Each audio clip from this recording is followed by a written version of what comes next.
Assalamualaikum warahmatullahi wabarakatuh.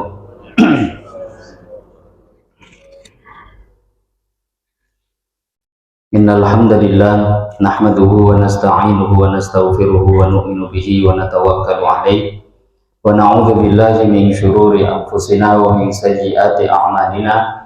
Man yahdihillahu fala mudilla lahu wa man yudlil fala hadiya lahu.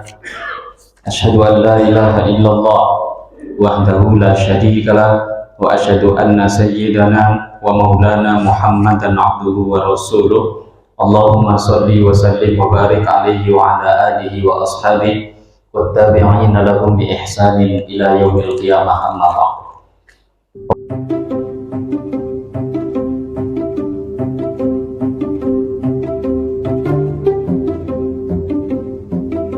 Hadirin wal hadirat rahimakumullah. Nabi Shallallahu Alaihi Wasallam beliau bersabda bahwa Allah Subhanahu Wa Taala setiap hari memberikan sedekah pada setiap hamba. Maknanya anugerah Allah setiap hari Allah berikan pada siapapun manusia. Sedekah anugerah yang Allah beri. Dan kata Nabi, tidak ada anugerah sedekah yang lebih berharga yang Allah berikan kepada seseorang melebihi ayyulhimahu dzikruhu, melebihi Allah memberikan ilham, taufik pada hamba tadi untuk selalu bisa zikir, ingat pada Allah. Zikir, ingat pada Allah. Maknanya dia dalam keadaan taat, diberi taufik agama, itu adalah sedekah yang terbesar yang Allah berikan pada seorang hamba. Maka mari kita syukuri Allah Subhanahu wa Ta'ala sampai pagi ini masih memberikan anugerah iman Islam pada kita, anugerah mengamalkan agama, anugerah untuk taat pada Allah. Mari kita syukuri anugerah ini. Dengan syukur baru anugerah ini akan terus dijaga oleh Allah sampai akhir hayat kita. Amin ya rabbal alamin. Hadirin wal hadirat rahimakumullah. Pagi ini kita akan duduk sejenak. Kita lanjutkan i'tikaf kita sampai masuk waktu sholat isyraq nanti. Dan kita akan melanjutkan kajian membaca kitab Arba'in An-Nawawiyah, kitab Al-Adhkar, bukan Arba'in, Al-Adhkar An-Nawawiyah, kitab pembahasan zikir, doa yang ditulis oleh Al-Imam An-Nawawi rahimahullah ta'ala. Kita berharap semoga dengan kita membaca beberapa pembahasan ayat Al-Quran, hadis-hadis yang ada dalam kitab ini, yang Imam Nawawi sendiri mengatakan beliau mengumpulkan hadis mesti yang sahih menurut beliau, dan bisa kita bawa, kita terapkan dalam kehidupan kita sehari-hari, mulai daripada bangun tidur sampai tidur kembali. Nah, pagi ini kita lanjutkan masih dalam pembahasan bab doa ba'da tasyahudil akhir, masih dalam pembahasan bab doa selepas bacaan tasyahud akhir. Di terjemahan itu halaman 103, 104. Bab menerangkan tentang doa sesudah tasyahud akhir. Bismillahirrahmanirrahim. Qala al-musannif rahimahullah ta'ala nafa'anallahu bihi wa bi'ulumihi fid dharain wa bi sanadina al-muttasil ila Imam An-Nawawi qala Ruwaina, kami telah meriwayatkan fi sahih Muslim, dalam kitab sahih Muslim, an Ali radhiyallahu ta'ala anhu qala, daripada Sayyidina Ali radhiyallahu anhu qala, beliau telah berkata, kana Rasulullah sallallahu alaihi wasallam, karena adanya Nabi sallallahu alaihi wasallam, idza qoma, apabila beliau berdiri, ila sholati, menuju salat, yakunu, maka ada min akhirnya yakul, di akhir bacaan yang beliau baca, bainat tasyahudi wa taslim, antara tasyahud dengan taslim, antara doa tasyahud dengan salam, beliau membaca doa Allahumma ighfirli ma qaddamtu wa ma akhartu wa ma asrartu wa ma a'lantu wa ma asraftu wa ma anta a'lamu bihi minni, antal muqaddim wa antal muakhir, la ilaha illa anta. Sayyidina Ali meriwayatkan hadis sahih riwayat Imam Muslim, bahwa kata beliau, Nabi sholat di penghujung sholat beliau, di akhir sholat, posisinya setelah tasyahud dan sebelum salam. Sesuai dengan judul bab, sunnahnya doa selepas tasyahud dan sebelum salam. Nabi membaca, Allahumma gfirli ma qaddamtu wa ma akhartu wa ma asrartu wa ma a'lantu wa ma asraftu wa ma anta a'lamu bihi minni antal muqaddim wa antal muakhir la ilaha illa anta.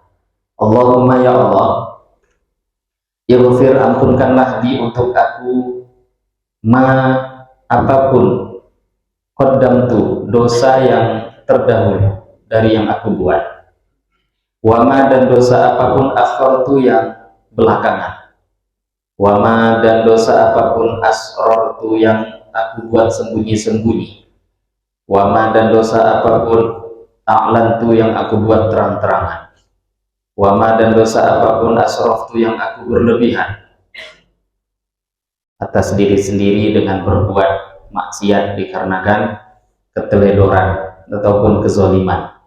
Wama dan dosa apapun anta yang engkau a'lamu lebih mengetahui bihi dengannya minni daripada aku, anta engkau al-muqaddim yang mendahulukan, wa anta dan engkau al-muakhiru yang mengakhirkan.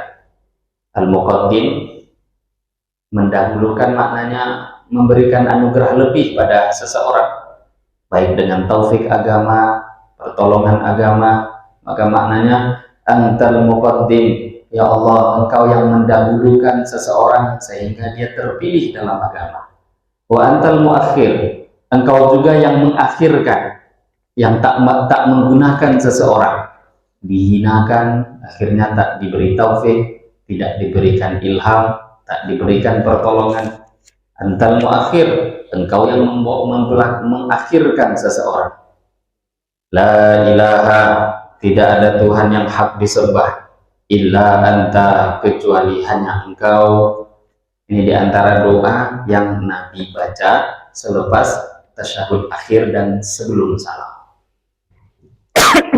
Sebelumnya, satu bentuk doa sudah kita dengarkan di antara doa Nabi Shallallahu Alaihi Wasallam antara tasyahud dan salam di hadis sebelumnya. Allahumma inni a'udzubika min adzabil qabri wa a'udzubika min fitnatil masiihid dajjal wa a'udzubika min fitnatil mahya wal mamat. Allahumma inni a'udzubika minal ma'tham wal maghram. Ini diantara satu versi riwayat, atau ada yang berbentuk riwayat lain, Allahumma inni a'udzubika min adzabi jahannam wa min adzabil qabri wa min fitnatil mahya wal mamat wa min syarri fitnatil masiihid dajjal. Karena dalam hadis secara umum Nabi suruh kita minta perlindungan dengan 4 perkara. Nah, dari hadis yang lain detail Nabi memberikan bentuk contoh doanya. Jadi memang posisi doa itu yang cukup sering panjang Nabi berdoa, diantaranya selepas tasyahud. Ini penting kita luangkan waktu, baik sholat fardu ataupun sholat sunnah.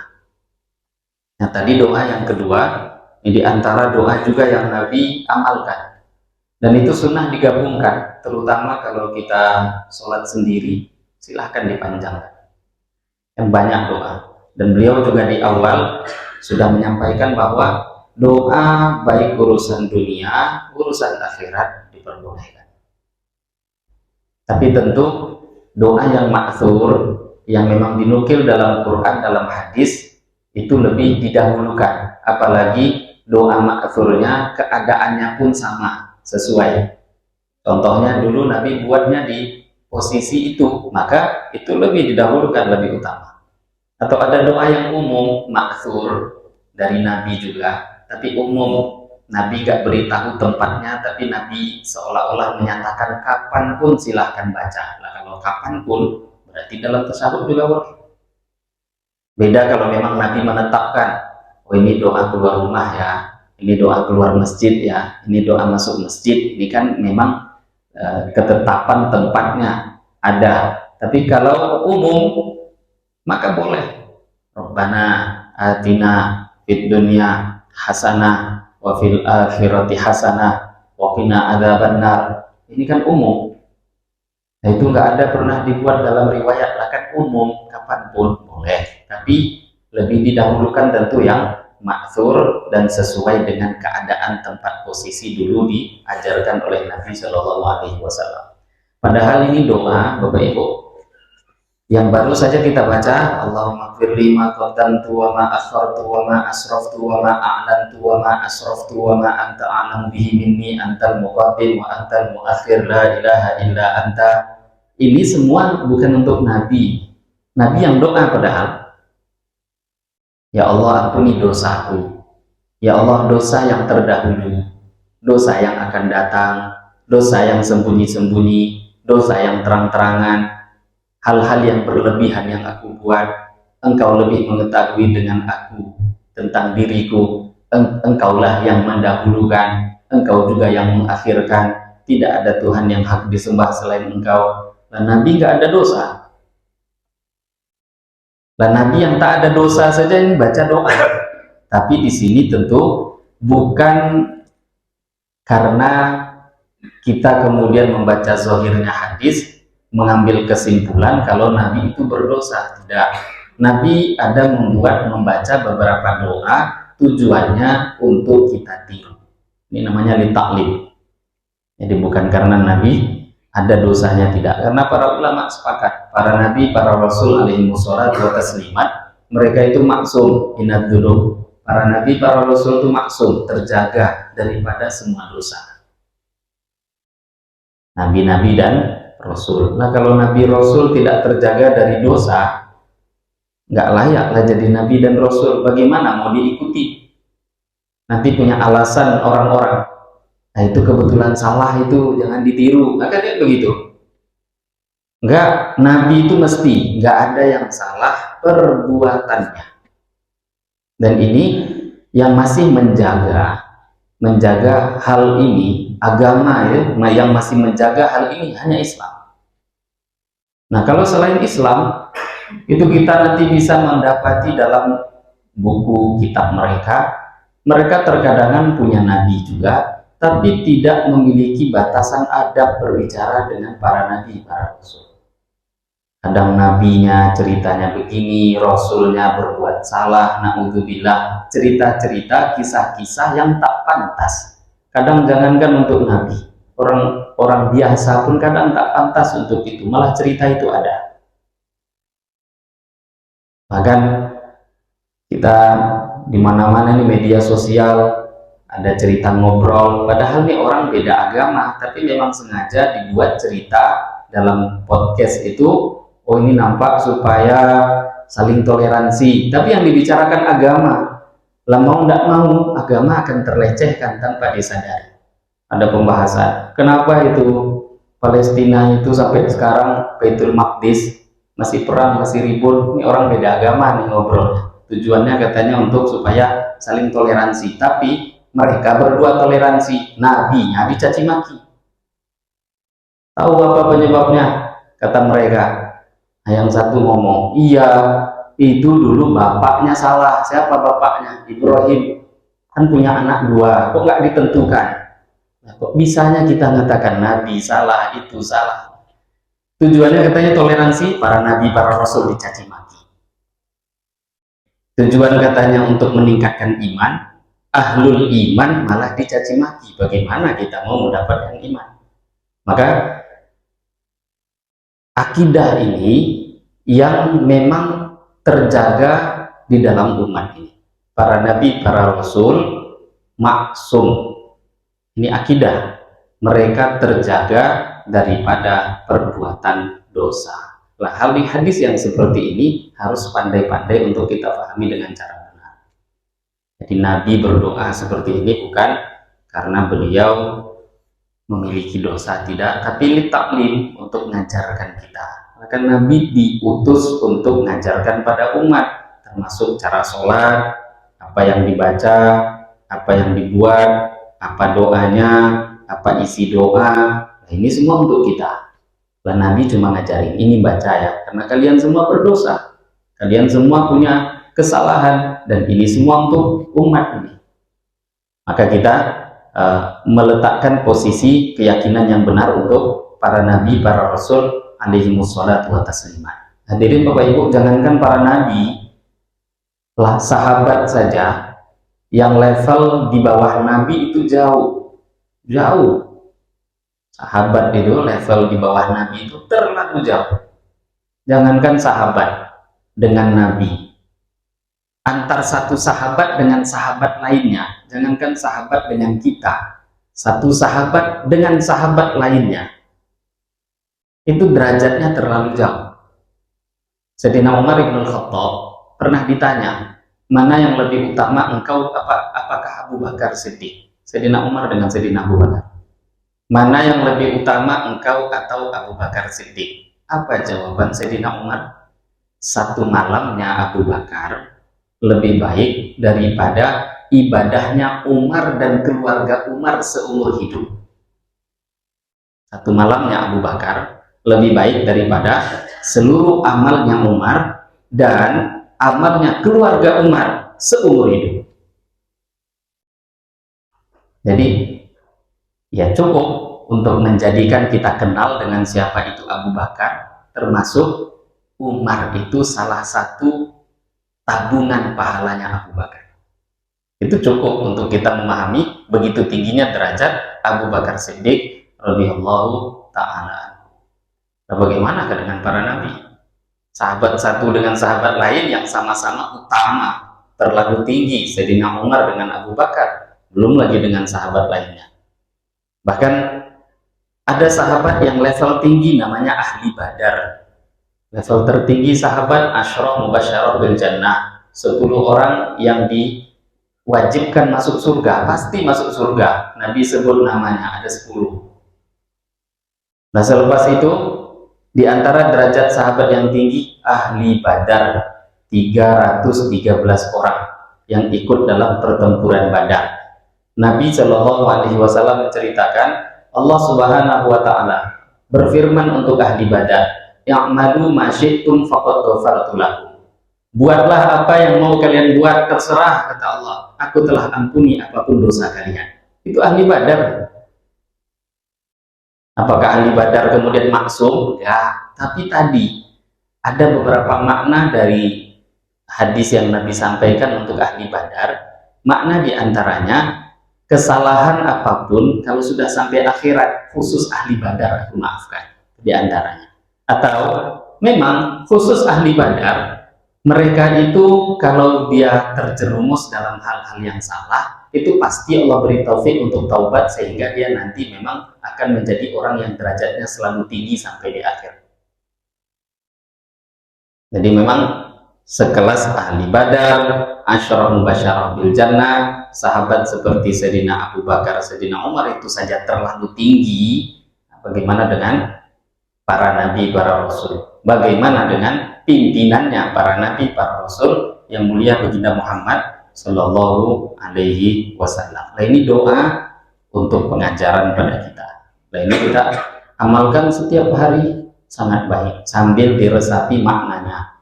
Kadang kan hanya di lisan, enggak. Sekarang kita mulai dari zohir, batinnya sholat.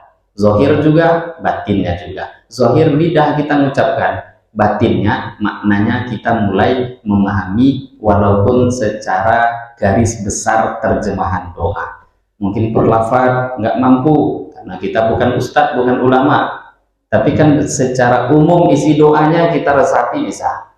Allahumma gfirli ma qaddamtu wa ma akhartu wa ma asrartu wa ma a'lantu wa ma asraftu wa ma anta a'lamu bihi minni antal muqaddim wa antal muakhir la ilaha illa anta. Di antara doa yang Nabi amalkan di penghujung sholat dalam posisi tasyahud, antara tasyahud dengan salam.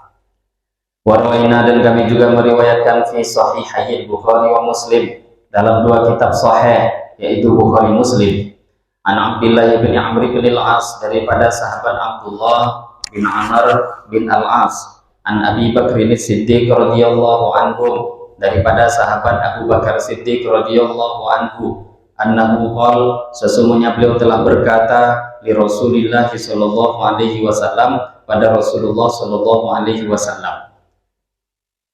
Sayyidina Abu Bakar mengatakan, alimni, ajarkanlah kepada aku ya Rasulullah, doaan, satu doa, ad'u yang aku berdoa bihi, dengan doa itu, fi sholati, di dalam sholatku.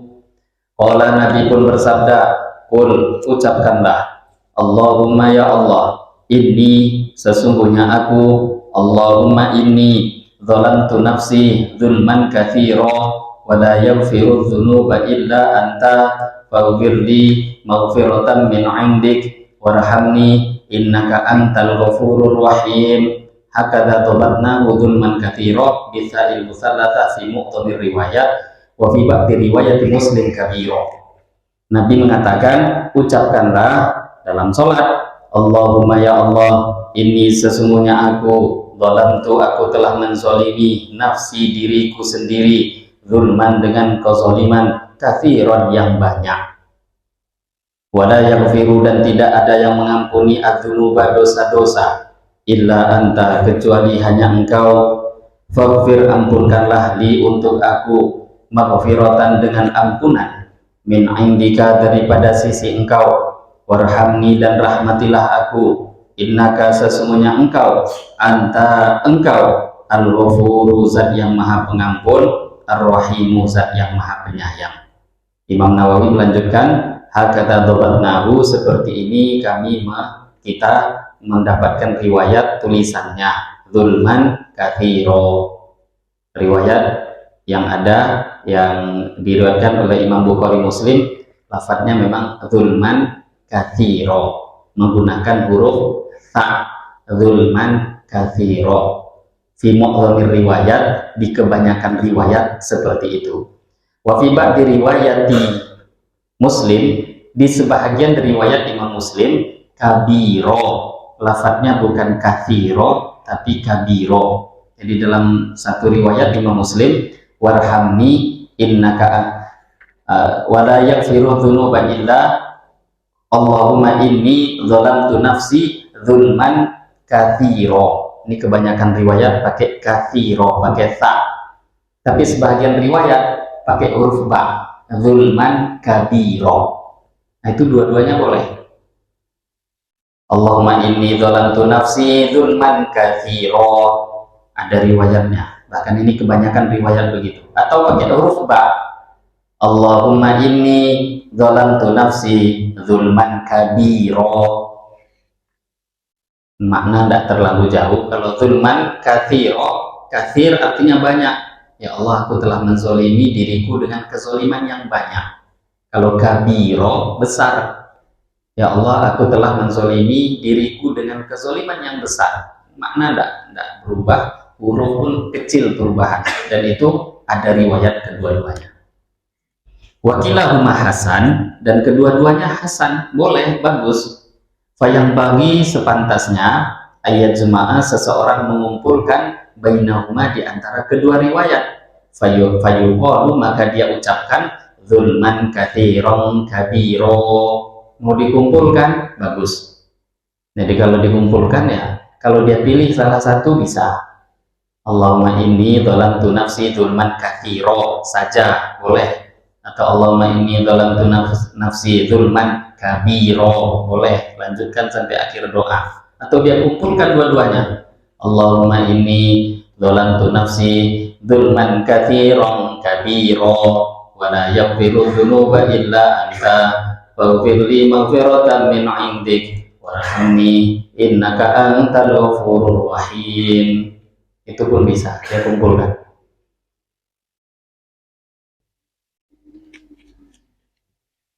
Waqad ihtajja al-Bukhari fi sahihihi, Imam Bukhari telah mengambil hujjah, dalil fi sahihihi, dalam kitab sahih beliau, wal Baihaqi, dan Imam Baihaqi, wa ghairihima, dan selain mereka berdua, minal a'imah, daripada imam, bihadal hadis, dengan hadis ini, alat du'ai, mereka berdalil kesunahan doa, fi akhiris sholati, di akhir sholat, wa huwa, cara ihtijaj atau istidlal seperti ini sahihun adalah sahih benar. Fa inna qaulahu fi sholati, karena sesungguhnya perkataan Abu Bakar yang mengatakan ajarkan aku satu doa yang aku baca dalam sholatku yang ummu jami'iha, membuat umum di dalam semua posisi sholat. Wa min madhanid doa, dan di antara tempat-tempat doa fi sholati di dalam sholat hadal mautin adalah tempat ini. Lafadznya yang hadis tadi kita dengar, Sayyidina Abu Bakar datang, ya Rasulullah, ajarkan aku doa yang mana doa itu aku baca di tempat sholat. Nah di situ kan nggak disebut dalam posisi selepas tasyahud sebelum salam, nggak ada dalam hadis itu. Lah kok bisa dijadikan dalil? Iya, ini nggak sembarangan. Para ulama seperti Imam Bukhari, Imam Al-Baihaqi, dan ulama-ulama lainnya malah mengambil dalil bahwa ini adalah kesunahan doa selepas tasyahud akhir sebelum salam. Kenapa? Karena memang itu salah satu tempat dianjurkannya doa. Jadi sholat dimanapun sebenarnya, mau di dalam sujud baca ini juga boleh, mau di sebelum salam juga boleh. Kenapa? Lafadznya umum. Maka karena umum dalam sholat, amalkan dimanapun tempat dalam sholat yang memang posisi di situ disunahkan doa, nah, tidak ada masalah. Dan cuma tadi dalam pengumpulan riwayat zulman kathiron kabiro itu ada beberapa kelompok ulama yang tidak setuju.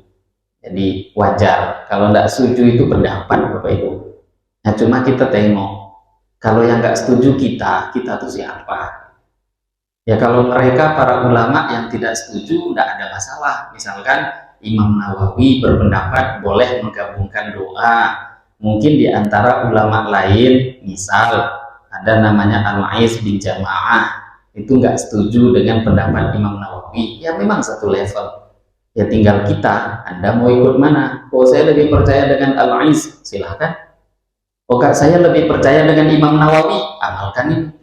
Menggabungkan doa, kata Imam Nawawi, walaupun mungkin bukan dalam satu riwayat. Riwayat pertama, riwayat kedua digabungkan, karena memang dalam hadis ada dua-duanya. Dan kan tidak ada larangan itu doa. Oh harus cuma satu, nggak boleh dua doa.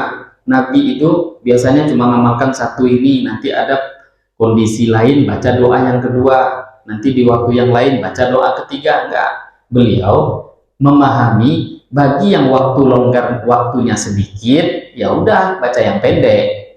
Tapi kalau dia memang Allah kasih bisa punya waktu panjang, sholatnya panjang, coba bayangkan kalau dia mau sholat 2-3 jam, apa yang mau dibaca? Cuma satu aja, ya mana bisa panjang. Lah kadang kita menilai orang tuh mirip-mirip kita sendiri, karena biasa sholat kita pendek, akhirnya kita menganggap orang tuh pendek aja semua. Padahal ada orang-orang pilihan yang Allah beri, sekali ibadah itu memang luar biasa. Ya kalau dia bacaannya pendek, ya gimana? Nggak bisa, mesti nanti berdirinya panjang, rukuknya panjang, yang tidalnya panjang. Dalam beberapa riwayat sebelumnya kita pernah baca satu riwayat Nabi sholat malam. Dalam sholat malam beliau membaca surat Al-Fatihah, selepas itu membaca surat Al-Baqarah. Sahabat Abdullah bin Abbas yang jadi makmum di belakang, makmum tahajud, mengatakan dalam hati, ini nampaknya di akhir Baqarah ruku. Nggak tahunya selesai Al-Baqarah lanjutkan Ali Imran. Maka kata Ibnu Abbas, ini nampaknya selesai Ali Imran sujud ruku. Nggak tahunya lanjut surat Al-Maidah dalam riwayat itu. Ternyata ini nampaknya berhenti nih di akhir Al-Maidah. Lanjut rupanya An-Nisa. Jadi urutan dalam riwayat itu Al-Baqarah, Ali Imran, Al-Maidah, An-Nisa. Sedangkan Quran yang kita biasa baca urutannya An-Nisa dulu. Sampai akhirnya selesai daripada surat yang keempat, kurang lebih hampir 6 juz. Dan Sayyidina Abdullah bin Abbas mengatakan, itu bukan cuma baca lurus, tanpa rasa, tanpa ditadabburkan, enggak. Tidaklah beliau melewati ayat yang menceritakan surga, menceritakan rahmat, kecuali minta pada Allah. Melewati cerita surga, doa. melewati cerita azab Allah, doa, minta perlindungan. Nah, sholat seperti itu. Baru kemudian kata beliau, Nabi pun ruku, dan ruku, panjangnya ruku hampir-hampir mirip dengan panjangnya berdiri. Lebih tangan nuang saja tuh ruku. Ya enggak lah, mesti Nabi banyak doa, banyak zikir di sini. Kemudian beliau katakan, setelah itu beliau i'tidal, bangun daripada ruku. Panjangnya i'tidal hampir mirip dengan panjangnya ruku. Selepas itu Nabi sujud, panjangnya sujud hampir mirip dengan i'tidal. Jadi kalau di total itu berapa panjang, dan ini baru satu rakaat. Jadi kita kalau memang mampu sholat pendek yang derajat kita, ya sudah, ya kita nilai diri kita pribadi. Ada orang yang dipilih oleh Allah itu memang menjadikan sholat itu betul-betul kecintaan. Dia siapa? Nabi Shallallahu Alaihi Wasallam. Ju'ila qurratu aini fi sholat. Sejuknya mataku, senangnya hatiku itu dalam sholat. Ya ada orang yang senang hatinya nonton bola semalam suntuk, ada. Ada orang yang senang hatinya konser berdiri, mampu 5 jam, 10 jam, mampu untuk konser, ada. Lah masa ada orang yang mampu berdiri sholat 10 jam, kok kita heran. Ya, yang memberi kekuatan orang mampu berdiri konser Allah. Masa Allah tak mampu memberikan kekuatan pada orang yang bisa berdiri sholat berjam-jam? Ada, dan itu tetap akan terus ada sampai hari kiamat, karena orang-orang pilihan selalu ada. Jadi doa-doa itu panjang, bisa diamalkan, tapi kalau kita sholat jemaah, terutama sholat fardu, itu tidak dianjurkan bagi imam kecuali makmumnya ridho. Maknanya makmum ridho, memang imam itu tahu ini orang-orang kesukaan agama, kecintaan agamanya tinggi, ya silahkan. Di antaranya mungkin lingkup pesantren. Tapi kalau lingkupnya itu masjid umum, maka sholat fardu diringankan. Nah, diringankan itu bukan pula terlalu ringan sampai ngebut, tidak jelas, enggak. Diringankan yang mudah diikuti semua orang. Kalau sholatnya sholat fardu. Tapi kalau sholat sunnah silahkan panjang, karena memang posisi sunnah itu ada aturan tersendiri. Ini diantara doa yang Nabi amalkan. Di antaranya lagi, warwaina, dan kami juga meriwayatkan di isnadin sahih dengan sanad yang sahih. Di Sunani Abi Dawud, dalam kitab Sunan Abu Dawud, an Abi Salihin, daripada Abu Saleh Zakwan, bukan sahabat ini, tabi'in. An ba'di ashabin Nabi Sallallahu Alaihi Wasallam, Zakwan meriwayatkan daripada sebahagian sahabat Nabi Sallallahu Alaihi Wasallam. Nama sahabatnya nggak disebut, tapi untuk kaidah ilmu usul hadis, mustalah hadis, sahabat yang tidak diketahui namanya tidak dipermasalahkan, nggak masalah kalau sahabat. Tapi kalau selain sahabat itu hadisnya bisa turun derajat. Tapi kalau sahabat, sepakat seluruh ulama, kulluhum udul, semua sahabat itu adil, jujur, terpercaya, entah level tertingginya sahabat ataupun level terbawahnya sahabat, karena sudah radhiyallahu anhum wa radu'an. Allah yang sudah memberi nama mereka tuh aku ridho pada mereka. Jadi walaupun ada riwayat satu orang tabi'in mengatakan ada satu orang sahabat Nabi datang dan berkata, nah siapa sahabatnya, kan tidak ada namanya, tidak ada masalah. Nah seperti hadis ini, Zakwan meriwayatkan daripada salah satu sahabat Nabi. Qala, beliau mengatakan, qala Nabi Sallallahu Alaihi Wasallam bersabda li rajulin, pada satu orang. Jadi sahabat yang tidak tahu disebut nama ini siapa bercerita, ada satu orang, Nabi bersabda pada satu orang, kaifa taqulu fi sholat, kaifa, bagaimana taqulu engkau membaca fi sholati, di dalam sholat. Qala, maka orang itu menjawab, atasyahadu, di dalam tasyahud aku membaca, wa aqulu, aku membaca, Allahumma inni as'alukal jannah wa a'udzubika minan nar. Di dalam terjemah ada lafaz kalimat ini? Enggak ada. Jadi satu kali Nabi bertanya pada satu orang sahabat, engkau di dalam sholat apa yang kau baca?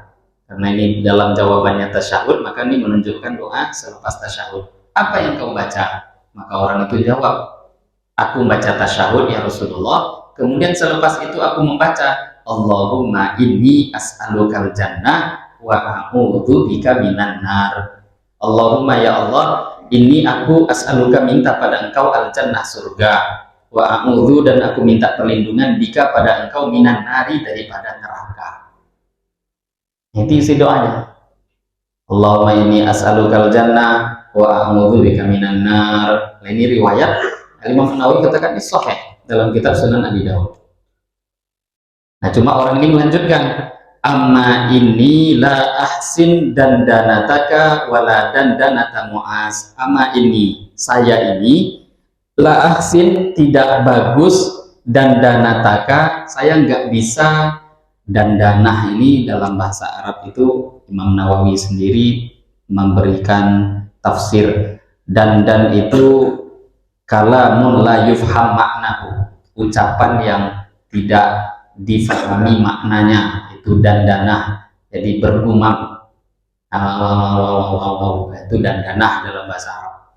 Jadi sahabat ini cuma mengatakan, sebenarnya saya pernah dengar Tuhan doa. Begitu juga ada sahabat Tuhan yang lain namanya Mu'adz, itu ada mengajarkan doa. Cuma waktu itu saya dengarkan itu cuma dandanah, nggak terlalu jelas. Nah, yang saya hafal dan yang saya tahu ya doa itu aja, Allahumma inni as'alukal jannah dengan wa a'udzu bika minan nar. Sedangkan amma ini adapun saya la ahsinu dan danataka wala dan danata Mu'adz. Dan danahnya engkau ya Rasulullah dan danahnya Mu'adz, tadi ucapan bergumam itu nggak jelas saya dengar, nggak bisa saya tiru. Faqala, maka Nabi pun menjawab, haulaha nudandin. Ya, kami pun, saya dengan Mu'adz, kamu dengar Mu'adz juga doa kan? Haulaha nudandin, sebenarnya saya doa ya, gumaman yang saya baca itu sekitar permintaan surga dan neraka, yaitu juga haulaha, sekitarnya. Jadi mau doa ya minta surga dan minta perlindungan dari neraka, mau panjang ya sekitar itu minta surga dengan kenikmatannya, kemudian amal-amal menuju surga minta perlindungan dari neraka, amal-amal yang menuju mendekati neraka minta perlindungan, ya sekitar itu doa isinya. Nabi ngajarkan termasuk doa ya sekitar itu. Ad-dandanatu adapun makna kalimat hadis dandana, kalamun la yufham maknahu, artinya adalah kalimat yang tidak difahami maknanya. Wa makna haulaha nudandin, adapun makna kalimat yang Nabi ucapkan haulaha nudandin, kami dandana bergumam sekitar permintaan surga neraka, ai haulal jannati wan nar, yaitu permintaan sekitar surga neraka, au haula mas'alatihima, atau sekitar permintaan surga neraka, ihdahuma su'alul tulab, salah satu doa adalah permintaan, wa tsaniyah su'alul isti'adzah, dan permintaan yang kedua adalah permintaan minta perlindungan dari neraka. Wallahu a'lam. Wa mimma yustahabbu ad-du'a bihi fi kulli. Wa mimma, dan di antara doa yustahabbu yang dianjurkan, wa mimma yustahabbu, dan di antaranya yang dianjurkan, ad-du'a adalah doa bihi fi kulli mautin, dengan doa tadi di setiap tempat, yaitu Allahumma inni as'alukal afwa wal afiyah, Allahumma inni as'alukal huda wat tuqa wal afafa wal ghina. Di antara doa yang diajarkan oleh Nabi, sunnah dibaca di setiap keadaan. Ini nggak harus dalam akhir sholat, tapi setiap keadaan. Namanya setiap keadaan, ya di dalam sholat boleh, yaitu Allahumma inni as'alukal afwa wal afiyah. Ya Allah, ini sesungguhnya aku, as'aluka, aku minta kepada engkau, al afwa, kesehatan, wal afiyah, kesehatan dan keselamatan. Allahumma ya Allah, ini sesungguhnya aku, as'aluka, minta kepada engkau, al-huda, hidayah, petunjuk, wattuqa, ketakwaan, wal afaf, penjagaan diri, kesucian, wal ghina, dan kecukupan atau kaya. Ini doa termasuk jawami'ul kalim, kalimat ringkas tapi maknanya terlalu luas Bapak Ibu. Maka ini penting kita doa dimanapun berada, entah dalam sholat, di luar sholat, termasuk selepas tasyahud, sebelum salam, ini doa penting karena ini termasuk doa yang mengumpulkan semua permintaan. Allahumma inni as'aluka al-afwa wal afiyah. Ya Allah, aku minta kepada Engkau kesehatan dan ampunan dan kesehatan. Sehat kan paling inti dalam hidup. Kalau udah nggak sehat, ibadah nggak bisa. Oh bisa kok, orang kalau sakit ibadah bisa, tapi umumnya 99% nggak bisa. Giliran sehat bisa jemaah, kalau nggak sehat sakit gigi aja udah nggak bisa, apalagi sakit lebih parah. Sehat itu modal terbesar untuk taat. Lah kalau minta kesehatan penting. Ya Allah, berikanlah kepada aku kesehatan, keselamatan. Sebenarnya afiah itu bukan hanya sehat, tapi lebih umum daripada sehat. Penjagaan diri, keselamatan diri, dunia akhirat, itu afiah. Dan kemudian termasuk doa yang penting setelahnya nih. Allahumma inni as'alukal huda wat tuqa wal afafa wal ghina. Ya Allah, aku minta al-huda, petunjuk, hidayah. Hidayah beberapa kali sudah sering saya terangkan, hidayah itu bukan hanya petunjuk. Petunjuk itu termasuk salah satu makna hidayah, tapi lebih sempurnanya diterjemahkan itu bimbingan. Jadi dalam doa Allahumma ihdinas siratal mustaqim, ihdina itu juga dari kata-kata huda, hidayah. Ya Allah, kalau umumnya kita dengar terjemahkan, ya Allah, tunjukilah kami jalan yang lurus. Para ulama mengatakan ini tidak salah total, tapi nggak sempurna ini terjemahan. Jadi bukan cuma minta petunjuk, tapi bimbingan. Apa beda bimbingan dengan petunjuk? Kita terangkan makna ini Bapak Ibu, supaya dalam doa kita lebih merasapi makna. Ya Allah, bimbinglah aku pada jalan lurus. Itu makna yang lebih pas. Bukan cuma tunjuki. Kalau nunjuk ya, Pak, mana jalan ke Sudirman? Situ itu nunjuk kan. Lepas itu kan udah dibiarkan. Tapi kalau bimbing, nggak bisa selepas ditunjukkan dibiarkan. Nggak. Diantarkan, dibantu, ditolong. Sampai kapan? Sampai ke tujuan. Itu namanya bimbingan. Lah kita minta itu bukan cuma petunjuk saja kepada Allah, tapi bimbingan. Ya Allah, bimbinglah aku kepada jalan yang lurus. Itu hidayah. Karena kalau cuma petunjuk itu sudah bagus, tapi kurang dalam makna. Kita minta yang lebih dari itu, itulah makna asli hidayah. Kemudian yang kita minta at-tuqa, takwa. Takwa yang mana, seperti apa itu takwa? Kekuatan iman yang membuat kita bisa taat pada Allah, menjalankan perintah dan menjauhi larangan. Itu takwa yang kita minta. Kemudian al-afaf. Afaf itu dari iffah, penjagaan diri dari hal-hal yang tidak pantas. Kita ini nggak bisa menjadi orang yang jaga supaya oh saya ini orang baik, mau jaga diri, bagus, tapi bukan merasa lebih baik dari orang. Enggak. Tapi kalau nggak ditolong Allah, nggak bisa. Ya Allah, tolonglah aku daripada hal-hal yang tidak pantas. At-tanazzu' amma la yubahu wal kaffu anhu. Jadi menjaga diri, minta daripada hal-hal yang tidak pantas. Kemudian al-ghina, yang terakhir. Ghina ini banyak diterjemahkan dengan terjemahan kaya. Nah, cuma di sini diterjemahkan bagus nih, kecukupan. Ghina, wallahu ghaniyun 'anil 'alamin. Allah tuh punya salah satu nama al-ghani. Itu dari kata-kata al-ghina, al-ghani. Ya kalau diartikan kaya, itu salah satu makna, tapi bukan makna yang paling pas. Yang paling pas itu kecukupan ini pun para ulama menerjemahkan yang lebih pas adalah al-ghani, yang tidak berhajat dengan apapun. Itulah Allah, nggak butuh. Ada orang Bapak Ibu kaya tapi masih butuh sama orang. Hartanya berapa? 2 triliun. Cukup nggak? Nggak cukup, ya nggak kaya lah, walaupun dia ngaku kaya. Namanya nggak cukup, dia masih perlu ini, masih perlu itu.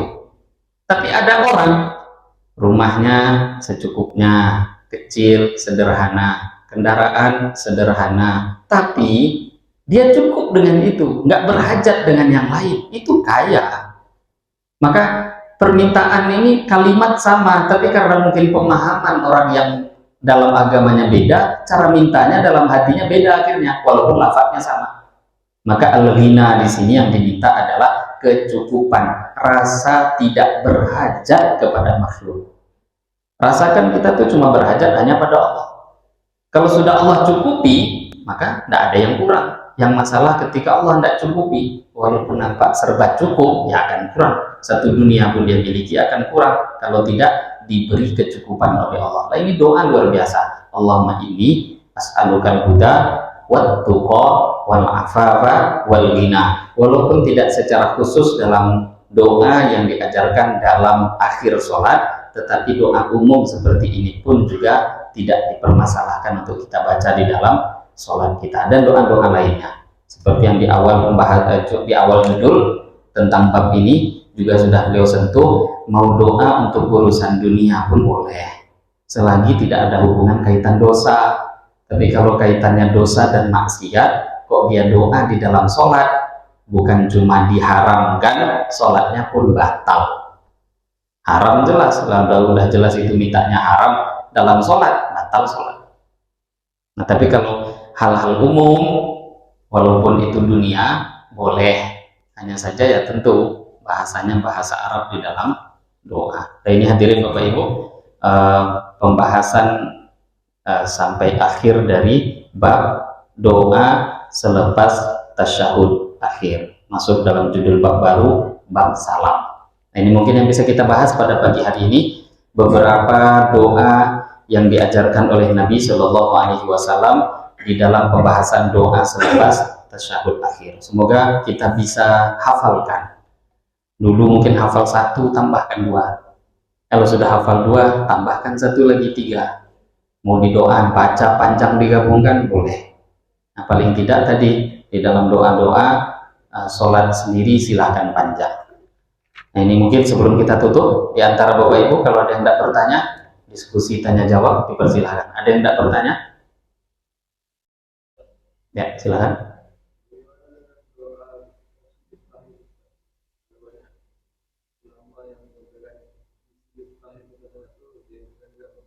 Ya, maksudnya baca doa apa gitu?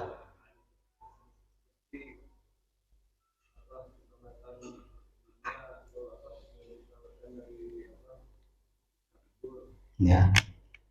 Jadi bagaimana dalam sujud terakhir? Sebenarnya bukan cuma sujud terakhir ya. Sujud kapanpun itu juga posisi doa. Sebelumnya di awal bab ini sudah kita bahas bahwa sebenarnya di dalam sholat itu ada beberapa tempat yang memang dianjurkan doa. Itu sudah kita bahas. Di antaranya selepas takbiratul ihram, itu doa selepasnya. Doa apa namanya? Doa iftitah. Jadi posisi doa dalam sholat itu banyak, di antaranya itu. Kemudian ketika ruku, posisi doa. Ketika i'tidal, posisi doa. Ketika sujud, posisi doa. Termasuk tadi panjang lebar tentang posisi setelah doa tasyahud dan sebelum salam, itu pun posisi doa. Nah, kalau kita sholatnya sendiri mau panjang macam Nabi yang kita dengarkan riwayat tadi, ya buat, boleh, silahkan. Ya mungkin nggak sepanjang Nabi lah, misalkan oh saya mau sujudnya itu setengah jam, rukunya setengah jam, selepas tasyahudnya setengah jam, doa. Dan doa apapun dalam posisi itu, doa apapun diperbolehkan, tapi tentu ada level urutan kesunahan pertama, dan itu sudah kita bahas ya. Waktu sujud ada doa-doa yang Nabi baca dalam posisi itu, doa khusus baca. Lah mau baca doa lain boleh juga, tapi level kesunahannya ada. Yang ma'thur lebih didahulukan daripada doa-doa yang tidak ma'thur. Ma'thur itu apa? Doa yang Nabi ajarkan, itu tentu lebih didahulukan. Nah, kalau tidak hafal, doa umum macam tadi boleh. Rabbana atina fid dunya hasanah, waktu sujud boleh. Apalagi doa hafalan kita keluarkan semua di situ. Ya, kalau nggak dikeluarkan waktu itu lupa deh. Kalau nggak dipakai, nggak dibaca itu doa, ya memang nggak ada lagi yang hafal. Maka dalam posisi-posisi itu ada disunahkan doa. Jadi dalam sholat ada posisi, diantaranya tempat posisi Quran. Nah, jadi tidak bisa juga dibolak-balik. Ada bahkan tempat-tempat yang kita kalau baca Quran makruh. Bisa baca Quran makruh. Bahkan ini di dalam sholat. Di antara tempat yang makruh membaca Quran, posisi ruku dan posisi sujud. Ruku baca Quran makruh. Imam Ahmad sampai katakan batal. Imam Syafi'i mengatakan makruh. Posisi sujud kok baca Quran makruh. Kenapa? Bukan tempatnya, itu yang pertama, dan ada memang larangan dari Nabi. Hadisnya sudah kita baca dalam posisi pembahasan ruku dan sujud. Memang Nabi katakan jangan baca Quran ketika posisi ruku dan sujud. Itu ada larangan. Ya memang hikmahnya tadi, itu tempatnya doa. Tempatnya doa. Doa apapun pembahasannya mirip-mirip dengan tasyahud yang kita, doa selepas tasyahud yang kita baca tadi. Ada pertanyaan lain? Saya kira cukup. Demikian mungkin yang bisa kita bahas pada pagi hari ini, semoga berfaedah. Mari kita tutup dengan doa kafarah majelis. Subhanallah wa bihamdihi, subhanakallahumma wa bihamdika, asyhadu an la ilaha illa anta astaghfiruka wa atubu ilaik. Wabillahi taufiq wal hidayah. Wassalamualaikum warahmatullahi wabarakatuh.